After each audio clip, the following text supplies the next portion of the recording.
ہم لاتے ہیں ٹاپ نیوز، آپ کے فیوریٹ ٹاک شوز اور انلمیٹڈ انٹرٹینمنٹ صرف یوٹیوب پر۔ اگر آپ نے ابھی تک ہمارا چینل سبسکرائب نہیں کیا تو ابھی سبسکرائب کریں اور بیل آئیکن کو کلک کر کے ہماری لیٹسٹ ویڈیوز کے بارے میں اپڈیٹ جانیں۔ سبسکرائب کیجئے اور ہم آپ کو لیے چلیں گے آپ کی فیوریٹ ویڈیو کی طرف۔ السلام علیکم دوستو، آج میں آپ کے سامنے ایک ایسے شخص کی داستان بیان کروں گا کہ جس کی عمر 60 سال تھی۔ 60 سال کی عمر تک اسے کوئی اولاد نہیں ہوئی تھی۔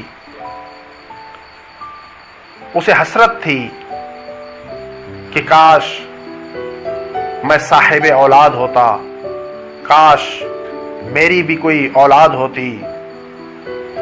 ایک مرتبہ وہ شخص حضرت امام محمد باقر علیہ السلام کی خدمت میں حاضر ہوا اور کہنے لگا، مولا میری عمر 60 سال ہو گئی ہے لیکن میں ابھی تک صاحب اولاد نہیں ہوا۔ میں چاہتا ہوں کہ اللہ رب العزت مجھے اولاد عطا فرمائے، اور یہ بات بھی جانتا ہوں کہ چونکہ میری عمر اتنی زیادہ ہو گئی ہے اسی لیے میں صاحب اولاد نہیں ہو سکتا۔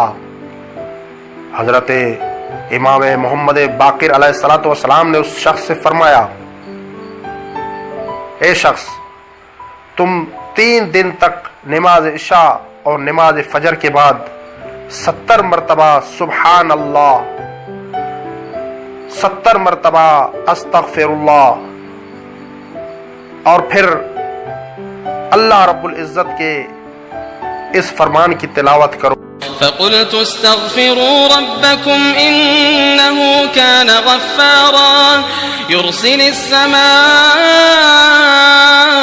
عليكم مدرارا ويمددكم بأموال وبنين ويجعل لكم جنات ويجعل لكم أنهارا۔ اور پھر تیسری رات اپنی بیوی کے پاس جاؤ اور اپنی بیوی سے مجامعت کرو، بے اذن خدا صحیح و سالم فرزند کے باپ بن جاؤ گے۔ راوی کہتا ہے اس شخص نے ایسا ہی کیا۔ ابھی 1 سال پورا نہیں ہوا تھا کہ وہ شخص صاحب اولاد بن گیا۔ امید ہے کہ آپ کو ہماری یہ ویڈیو ضرور پسند آئی ہوگی۔ اگر آپ کو ہماری یہ ویڈیو پسند آئی ہے تو ہمارے چینل حسینی آواز کو لائک، کومنٹس اور سبسکرائب کرنا نہ بھولیں۔ اللهم صل على محمد وآل محمد۔